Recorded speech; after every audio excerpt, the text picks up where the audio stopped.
Top 50 MCQ में आपका स्वागत है। आपके सामने जो पहला क्वेश्चन है वो है who give the artificial system of classification. तो आपके सामने ऑप्शंस है बेंथम, हुकर्स, लेनियस या फिर रॉबर्ट ब्राउन।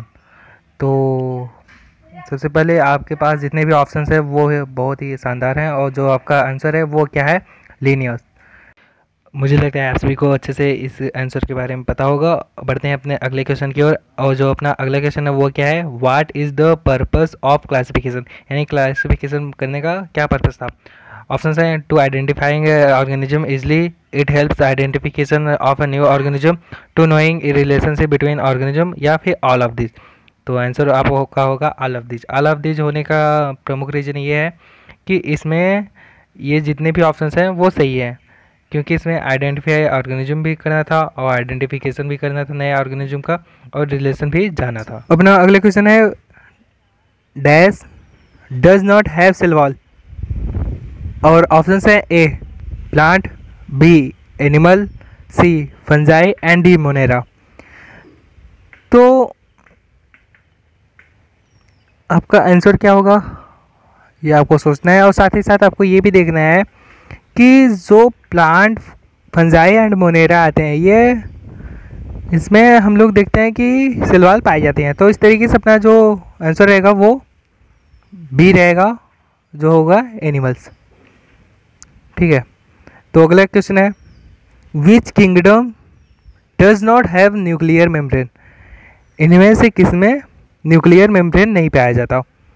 तो आपका ऑप्शन है A protista, B fungi, C monera and D plantae. तो जैसे कि आपके पास ऑप्शंस है 4 और आपको एक ही सही मिलेगा, तो आपका आंसर क्या होगा। आपका आंसर होगा मोनेरा। चूँकि हमको प्रोटेस्टा कवक और प्रोटेस्टा, फंजाई एंड प्लांटी में हमको न्यूक्लियर मेम्ब्रेन देखने को मिलती है, बट मोनेरा में न्यूक्लियर मेम्ब्रेन एब्सेंट होता है। तो इस तरीके से आपके पास जो ऑप्शन सी है वो सही है। आगे बढ़ते हैं। आपका अगला जो क्वेश्चन है वो है all unicellular organism are kept in kingdom, मतलब एक कोष की जीवों को किस जगत में रखा जाता है। ऑप्शंस हैं मोनेरा, प्रोटेस्टा, फंजाई और ए एंड बी। तो आपका जो ऑप्शंस का जो आंसर सही होगा वो है डी, बहुत ए एंड बी। ए और बी यानी है। तो आगे बढ़ते हैं हम लोग। In which kingdom all prokaryotic organism are kept, मतलब कि सभी प्रोकैरियोटिक जीव को किस जगत में रखा जाता है। तो आपके जो ऑप्शंस हैं मोनेरा, प्रोटेस्टा, फंजाई और प्लांटी है। तो मुझे लगता है आप सभी को आपका आंसर मिल गया होगा और वो क्या है, मोनेरा। आगे बढ़ते हैं। आगे क्या है, which of the following is not one of 3 domain system, यानी कि निम्न में से कौन 3 अनुक्षेत्र प्रणाली में से एक नहीं है। डोमेन सिस्टम में इनमें से तीसरा कौन नहीं है। तो आपके ऑप्शंस हैं आर्किया, बैक्टीरिया, यूकैरिया या फिर नन ऑफ दिस। तो आपका जो आंसर है वो है नन ऑफ दिस, इनमें से कोई नहीं। ठीक है, आगे बढ़ते हैं। आगे क्या है, आगे जो आपका जो क्वेश्चन है वो बहुत ही अच्छा है और बहुत ही सरल है। तो वो क्या है, और ये जो क्वेश्चन है ये सरल के साथ साथ इंटरेस्टिंग और इम्पॉर्टेंट भी है। तो वो क्वेश्चन क्या है, हु गिव 3 डोमेन सिस्टम, इनमें से किसने 3 अनुक्षेत्र प्रणाली दिया है। और आपके ऑप्शंस है ए बेंथम, बी हुकर, सी कार्ल लुवुज और डी अर्नेस्ट मेयर।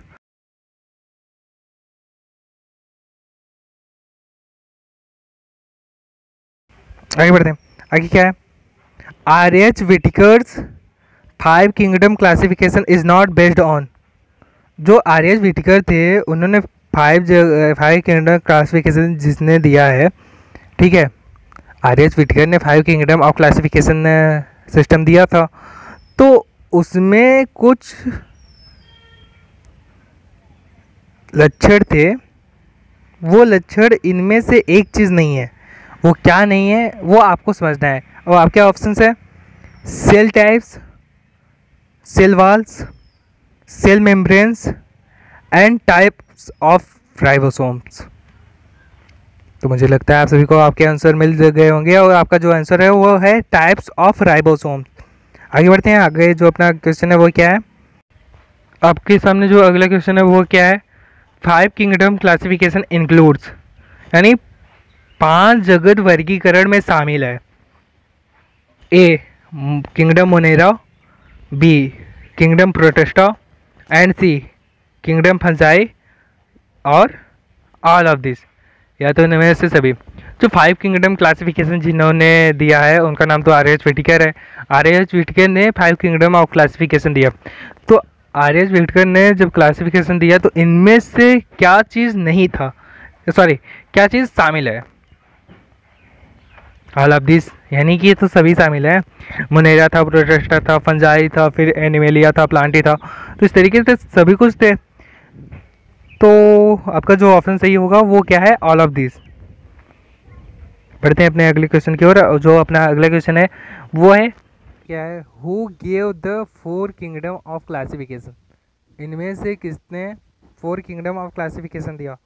और आपके ऑप्शंस हैं कैरोलस लिनियस, बी क्या है अर्नेस्ट हैकेल, सी क्या है हर्बर्ट कॉपलैंड, या फिर डी क्या है आर.एच. व्हिटकर। डी जो है हर्बर्ट कॉपलैंड वो सही है। आपके सामने एक क्वेश्चन और है, वो क्वेश्चन क्या है, which of the following did not get any place in the classification by Linnaeus, यानी कि निम्न में से किसे लीनियस ने अपने वर्गीकरण में कोई भी स्थान नहीं दिया। ठीक है, लीनियस ने क्लासिफिकेशन किया और उसको अपने क्लासिफिकेशन में कोई भी स्थान नहीं दिया। तो क्या है, ए फंजाई, बी यूग्लिना, या फिर सी अमीबा, या फिर ऑप्शन डी वो क्या है बैक्टीरिया।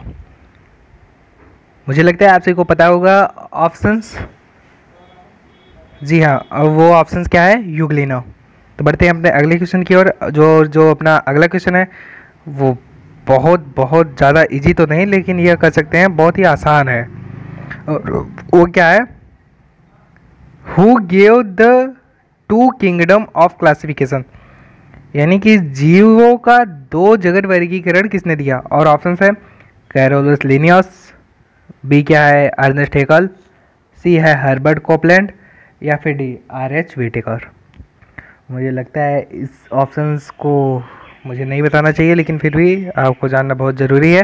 और वो क्या है, वो है कैरोलस लिनियस।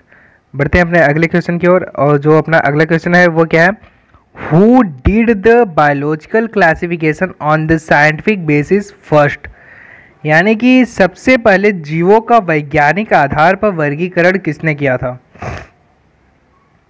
और ऑप्शंस क्या है, एरिस्टोटल यानी अरस्तु, बी क्या है बेंथम, सी क्या है हुकर, और डी क्या है लिनियस। देखो बेसिकली अगर हम लोग बात करें कि सबसे पहले में, तो सबसे पहले क्या आते हैं अरस्तु आते हैं। तो अरस्तु में क्या होता है कि अरस्तु को अगर देखा जाए तो अरस्तु ही क्या है साइंटिफिक क्लासिफिकेशन उन्होंने ही किया था। तो बेसिकली यह तो एक चीट कोड की तरह लग रहा है कि मतलब कि अरस्तु पहले आया था तो अरस्तु ने ऐसा कुछ किया। हाँ किया तो उन्होंने ही था, लेकिन एक चीट कोड की तरह आप यूज़ कर सकते हैं। ठीक है, तो बढ़ते हैं अपने अगले क्वेश्चन की ओर। और ये जो अपना अगला क्वेश्चन है वो क्या है, in which groups plants were not classified by Aristotle, यानी कि अरस्तु ने पादपों को किस समूह में वर्गीकृत नहीं किया था।